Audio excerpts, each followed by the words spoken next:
AKG ഭവൻ്റെ മുമ്പിൽ നിന്നിട്ട് സംസാരിക്കണമെന്ന് എനിക്ക് അറിഞ്ഞുകൂടാ. പക്ഷേ അതിലുള്ള ഒരു കാര്യം, കോൺഗ്രസ് അലോട്ട് ചെയ്ത കൈപ്പത്തി ചിഹ്നത്തിൽ മത്സരിച്ച് ജയിച്ചയാളാണ്. പരസ്യമായി നടപടിയെടുത്തു എന്നെല്ലാം പറയുമ്പോഴും അദ്ദേഹത്തിന് കോൺഗ്രസ് നേതൃത്വത്തിലുള്ള സ്വാധീനവും മറ്റു കാര്യങ്ങളും മാധ്യമപ്രവർത്തകർക്ക് തന്നെ അറിയാവുന്നതാണ്. ഇതിനകത്തുള്ളൊരു വിഷയം, പലതരത്തിലുള്ള ആരോപണങ്ങളും സ്വഭാവ വൈകല്യങ്ങളും അത് സംബന്ധിച്ചുള്ള പരാതികളുമൊക്കെ ഉണ്ടാകാറുണ്ട്. അതെല്ലാം ശക്തമായിട്ട് നടപടിക്ക് വിധേയമാക്കേണ്ടതാണ്. പക്ഷേ ഇവിടെ ഇപ്പം നിങ്ങൾ ഈ ചോദിച്ച വ്യക്തിയുടെ കാര്യമെന്ന് പറഞ്ഞാൽ അതിനെക്കുറിച്ച് വെളിപ്പെടുന്ന കാര്യം എന്താണ്? ഇദ്ദേഹം ഒരു ഇത്തരം കാര്യങ്ങളിൽ ഒരു രോഗം തന്നെ പിടിപെട്ടിട്ടുള്ള ആളാണോ? എല്ലാത്തിനകത്തും ഒരു പാറ്റേൺ. ഞാനിപ്പോൾ മാധ്യമങ്ങളിലൂടെ വെളിപ്പെടുത്തിയ കാര്യങ്ങളാണ്. എത്രയോ പേരെ ബന്ധപ്പെട്ടിരിക്കുന്നു. എന്നിട്ട് അവിടെ എല്ലാം അദ്ദേഹത്തിൻ്റെ ഈ മെത്തേഡ് ഓഫ് ഓപ്പറേഷൻ, അദ്ദേഹം ഇത് കൈകാര്യം ചെയ്യുന്ന, ഇതിൽ ഇടപെടുന്ന ഈ ഇരകളോടുള്ള അദ്ദേഹത്തിൻ്റെ പെരുമാറ്റം, അത് വളരെ അസാധാരണവും ഒരു വികൃത രൂപമുള്ളതാണ്. അപ്പോൾ ഇദ്ദേഹത്തെ സീരിയൽ കില്ലേഴ്സിനെ കുറിച്ചൊക്കെ നമ്മൾ വായിക്കാറുണ്ട്, സിനിമകൾ ഉണ്ടാകാറുണ്ട്. അതുപോലൊരു ഇതുമായി ബന്ധപ്പെട്ട സീരിയൽ ക്രൈമാണ് ഇദ്ദേഹം കമ്മിറ്റ് ചെയ്യുന്നതായിട്ട് ഇപ്പം വന്നിടത്തോളം വിവരങ്ങൾ വെച്ച് വെളിപ്പെടുന്നത്. അപ്പോൾ അതിൽ ഇപ്പം വന്നിട്ടുള്ള വിവരം, ഇതിലെ ഇപ്പോഴത്തെ ഇര അതിജീവത പൊട്ടിക്കരഞ്ഞുകൊണ്ടാണ് തൻ്റെ അനുഭവങ്ങൾ എല്ലാം വെളിപ്പെടുത്തിയത്. അപ്പോൾ അതിൻ്റെ എല്ലാം പശ്ചാത്തലത്തിൽ ഇത്തരത്തിലുള്ളവർ പൊതുജീവിതത്തിൽ തുടർന്നും നിൽക്കുന്നത് എത്രമാത്രം ശരിയാണ്? രാഷ്ട്രീയം എന്ന് പറഞ്ഞാൽ പലതരത്തിലുള്ള ദുഷിപ്പുകൾക്ക് വിധേയമായിക്കൊണ്ടിരിക്കുകയാണ്. അഴിമതിയുണ്ട്, സ്വജനപക്ഷപാതമുണ്ട്, പലതരത്തിലുള്ള മറ്റു കുറ്റകൃത്യങ്ങളുണ്ട്. ഉത്തരേന്ത്യയിലാണെങ്കിൽ പിന്നെ മസിൽ പവറും മണി പവറും രാഷ്ട്രീയത്തിൽ വളരെയധികം ഉപയോഗിക്കപ്പെടുന്നുണ്ട്. കേരളത്തിൽ അതുപോലെയില്ല. കേരള നിയമസഭാ സ്പീക്കർ പറഞ്ഞത്, നിയമസഭയുടെ അന്തസ്സ് കാത്തുസൂക്ഷിക്കാൻ ഇത്തരം ഒരു സാഹചര്യത്തിൽ എന്ത് വേണം, അത് എത്തിക്സ് കമ്മിറ്റി പരിശോധിക്കാൻ പോവുകയാണ്. എത്തിക്സ് കമ്മിറ്റി അത് പരിശോധിക്കണം. രാഷ്ട്രീയ പാർട്ടികൾക്ക് എത്തിക്സ് ഉണ്ടെങ്കിൽ രാഷ്ട്രീയ പാർട്ടികൾ ഇതിനെ ഗൗരവമായിട്ട് കാണണം. ഈ കൂട്ടത്തിൽ ഞാനൊരു കാര്യം വ്യക്തമാക്കുകയാണ്. ഈ സുപ്രീം കോടതി വിധികളുടെ എല്ലാ അടിസ്ഥാനത്തിൽ പ്രവൃത്തിയിടങ്ങളിൽ സ്ത്രീകൾക്ക് സധൈര്യം പോകാനും പ്രവർത്തിക്കാനുമുള്ള അന്തരീക്ഷം ഉണ്ടാക്കാൻ വേണ്ടി എല്ലാ സ്ഥാപനങ്ങളും ഇന്റേണൽ കമ്മിറ്റികൾ, അത് ചിലർ ICC ഇന്റേണൽ കംപ്ലയിൻറ്റ് കമ്മിറ്റി എന്ന് പറയാറുണ്ട്. പക്ഷേ സാങ്കേതികമായി IC ഇന്റേണൽ കമ്മിറ്റി എന്ന് പറഞ്ഞാൽ മതി. അപ്പം ഒരു കേസിൽ രാഷ്ട്രീയ പാർട്ടികൾ ഇതിൻ്റെ പരിധിയിൽ വരുന്നില്ല, അതുകൊണ്ട് രാഷ്ട്രീയ പാർട്ടികൾ ഇന്റേണൽ കമ്മിറ്റികൾ ഉണ്ടാക്കേണ്ടതില്ല എന്നൊരു കോടതി നിരീക്ഷണം, കേരള ഹൈക്കോടതിയുടെ നിരീക്ഷണമാണെന്ന് തോന്നുന്നു, ഒരിക്കലുണ്ടായി.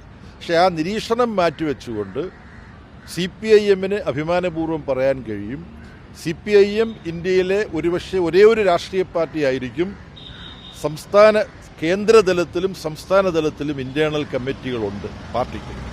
ഇത്തരം വിഷയങ്ങളെക്കുറിച്ച് പരാതി വന്നാൽ ആ ഇന്റേണൽ കമ്മിറ്റികൾ തീരുമാനമെടുക്കും. ഇന്റേണൽ കമ്മിറ്റി എടുക്കുന്ന തീരുമാനങ്ങൾ അന്തിമമായിരിക്കും. പാർട്ടി കേന്ദ്ര കമ്മിറ്റിയോ പോളിറ്റ് ബ്യൂറോയോ അതിനകത്ത് മാറ്റം വരുത്തില്ല. അങ്ങനൊരു സമ്പ്രദായം CPIM-ൽ ഇപ്പോൾ ഏർപ്പെടുത്തിയിട്ടുണ്ട്. കേന്ദ്ര കമ്മിറ്റി മെമ്പർമാർക്ക് ഇതിനെ സംബന്ധിച്ച് ഇതിൻ്റെ നിയമത്തിൻ്റെ വിവിധ വശങ്ങളെക്കുറിച്ച് വ്യക്തത വരുത്താൻ വേണ്ടി കഴിഞ്ഞ തവണ ചേർന്ന പാർട്ടിയുടെ കേന്ദ്ര കമ്മിറ്റി യോഗത്തിൽ ഒരു 3 മണിക്കൂർ നേരം ഒരു നിയമവിദഗ്ധ വന്ന് ഇന്റേണൽ കമ്മിറ്റി പ്രവർത്തിക്കുന്നതിൻ്റെ വിശദാംശങ്ങൾ എന്ത് എന്നുള്ളത് വിശദീകരിച്ചു. പിന്നെ ഈ രംഗത്ത് പ്രവർത്തിച്ചു പരിചയമുള്ള സഖാവ് വൃന്ദാക്കാരാട്ട് കേന്ദ്ര കമ്മിറ്റിയിലെ ക്ഷണിതാവാണ്. സഖാവ് വൃന്ദാക്കാരാട്ട് ഇതിനെക്കുറിച്ച് വിശദീകരിച്ചു. കേന്ദ്ര കമ്മിറ്റി അംഗങ്ങളുടെ ചോദ്യങ്ങൾക്ക്, സംശയങ്ങൾക്ക് നിവാരണം വരുത്തി. ഇന്ത്യയിലെ എല്ലാ സംസ്ഥാനങ്ങളിലും പ്രവർത്തിക്കുന്ന CPIM-ന്റെ ഇന്റേണൽ കമ്മിറ്റി ചെയർമാൻമാരുടെ യോഗം ഓൾ ഇന്ത്യ ഇന്റേണൽ കമ്മിറ്റിയുടെ നേതൃത്വത്തിൽ സംഘടിപ്പിക്കപ്പെട്ടു. എല്ലാ സ്റ്റേറ്റിൽ നിന്നും അവർ വന്നു, ഈ കാര്യങ്ങൾ ചർച്ച ചെയ്തു. കോൺഗ്രസ് പാർട്ടിക്കുള്ളിലും മറ്റ് രാഷ്ട്രീയ പാർട്ടികളും ആ പാർട്ടികൾക്കുള്ളിലും ഇതേപോലെ ഇന്റേണൽ കമ്മിറ്റികൾ രൂപീകരിക്കേണ്ടതുണ്ട് എന്നാണ് എനിക്ക് തോന്നുന്നത്. ഇത് ആദ്യം രൂപീകരിക്കേണ്ടിയിരുന്നത് കോൺഗ്രസ് പാർട്ടിയിലാണ്. ഇപ്പോൾ കോൺഗ്രസിനെ കുറിച്ച് പുറത്തു വന്നുകൊണ്ടിരിക്കുന്ന വിവരങ്ങൾ, അതിന് കോൺഗ്രസ് തയ്യാറാകുമോ എന്നുള്ളൊരു ചോദ്യവും കോൺഗ്രസിന്റെ ദേശീയ നേതൃത്വത്തോടും സംസ്ഥാന നേതൃത്വങ്ങളോടും ഉന്നയിക്കാൻ ഈ അവസരം ഞാൻ ഉപയോഗിക്കുകയാണ്. കേന്ദ്ര കമ്മിറ്റി യോഗം ഇത്തവണ കേരളത്തിലാണല്ലോ നടക്കുന്നത്. അപ്പോൾ ഈ തദ്ദേശ തെരഞ്ഞെടുപ്പിലുണ്ടായ തിരിച്ചടി, പ്രത്യേകിച്ച് ഈ സ്വർണ്ണക്കൊള്ള വിഷയം, ഒപ്പം തന്നെ PMC പോലുള്ള വിഷയങ്ങളിലെ വിവാദം, ഇതൊക്കെ വിശദമായി ചർച്ച ചെയ്തുകൊണ്ട് ആവശ്യമായി തിരുത്തലുകൾ വരുത്താനുള്ള ഒരു ആലോചന കേന്ദ്ര കമ്മിറ്റിയിലുണ്ടാകും. പാർട്ടിയുടെ ഓരോ കമ്മിറ്റി കൂടുന്നതും പാർട്ടിയുടെ നേട്ടങ്ങൾ ചർച്ച ചെയ്യാനും പാർട്ടി പ്രവർത്തനത്തിൽ എന്തെങ്കിലും കുറവുകളോ പോരായ്മകളോ തെറ്റുകുറ്റങ്ങളോ സംഭവിച്ചിട്ടുണ്ടെങ്കിൽ അത് തിരുത്താനും വേണ്ടിയിട്ടാണ്. ഓരോ കമ്മിറ്റിയിലും അത്തരത്തിലുള്ള പരിശോധനയും തിരുത്തലുകളും വരുത്താറുണ്ട്. അതിപ്പോൾ നടക്കുന്ന കമ്മിറ്റിയിലും ഉണ്ടാവും. രാഷ്ട്രീയ സ്ഥിതികളെക്കുറിച്ചുള്ള ചർച്ച ഉണ്ടാവും. അതിന് പുറമെ നമ്മുടെ രാജ്യത്ത് അരികുവൽക്കരിക്കപ്പെട്ടുകൊണ്ടിരിക്കുന്ന ദളിത് ജനവിഭാഗങ്ങൾ, അവർക്കിടയിൽ പാർട്ടി പ്രവർത്തനം നടത്തുന്നതിനൊരു പ്രത്യേക സംവിധാനമുണ്ട്. അത് സൂക്ഷ്മമായി അവലോകനം ചെയ്യപ്പെടാൻ പോവുകയാണ്. പാർട്ടിയുടെ ഓരോ കേന്ദ്ര കമ്മിറ്റി യോഗവും വ്യത്യസ്ത മേഖലകളിൽ പാർട്ടി നടത്തുന്ന പ്രവർത്തനങ്ങളെക്കുറിച്ച് ഇപ്പോൾ അവലോകനം ചെയ്യുന്നുണ്ട്. അപ്പം രാഷ്ട്രീയ റിപ്പോർട്ട് ചർച്ച ചെയ്യും. ദളിത് രംഗത്ത് പാർട്ടിയുമായി ബന്ധപ്പെട്ട ആളുകൾ, സംഘടനകൾ നടത്തുന്ന പ്രവർത്തനങ്ങൾ, അതിനെക്കുറിച്ചൊരു പ്രത്യേക റിപ്പോർട്ടുണ്ട്. അത് ഈ കേന്ദ്ര കമ്മിറ്റിയിൽ അവതരിപ്പിക്കുകയും ചർച്ച ചെയ്യുകയും ചെയ്യും. അതിന് പുറമെ തെരഞ്ഞെടുപ്പ് നടക്കാൻ പോവുകയാണ്. കേരളം, തമിഴ്നാട്, പുതുച്ചേരി, ബംഗാൾ, ആസാം, ഈ 5 സംസ്ഥാനങ്ങളിൽ നടക്കാൻ പോകുന്ന തെരഞ്ഞെടുപ്പുകളെ എങ്ങനെ പാർട്ടിയുടെയും ഇടതുപക്ഷത്തിൻ്റെയും പുരോഗമന ജനാധിപത്യ ശക്തികളുടെയും മുന്നേറ്റത്തിന് സഹായകമായ വിധത്തിൽ ഈ തെരഞ്ഞെടുപ്പുകളെ ഉപയോഗപ്പെടുത്താൻ പറ്റുമെന്നുള്ളത് പരിശോധിക്കും. ആ പരിശോധനയുടെ കൂട്ടത്തിൽ കേരളത്തിലെ സ്ഥിതി പ്രത്യേകിച്ച് പരിശോധിക്കും. ത്രിതല പഞ്ചായത്ത് തെരഞ്ഞെടുപ്പിനകത്ത് പ്രതീക്ഷ പോലുള്ള വിജയമുണ്ടായില്ല. ചില സ്ഥലത്ത് തിരിച്ചടിയുണ്ടായി. ചില സ്ഥലത്ത് പാർട്ടിക്ക് വോട്ട് ചെയ്യേണ്ടിയിരുന്ന കുറച്ച് ആളുകൾ പാർട്ടിക്ക് വോട്ട് ചെയ്തില്ല, മറ്റുള്ളവർ വോട്ട് ചെയ്തു. ഇതൊക്കെ എന്തുകൊണ്ടായി എന്നുള്ള പരിശോധന സംസ്ഥാന കമ്മിറ്റി നടത്തിയിട്ടുണ്ട്. ആ സംസ്ഥാന കമ്മിറ്റിയുടെ റിപ്പോർട്ടും കേന്ദ്ര കമ്മിറ്റി ഞങ്ങൾക്ക് വിതരണം ചെയ്യുന്നതാണ്.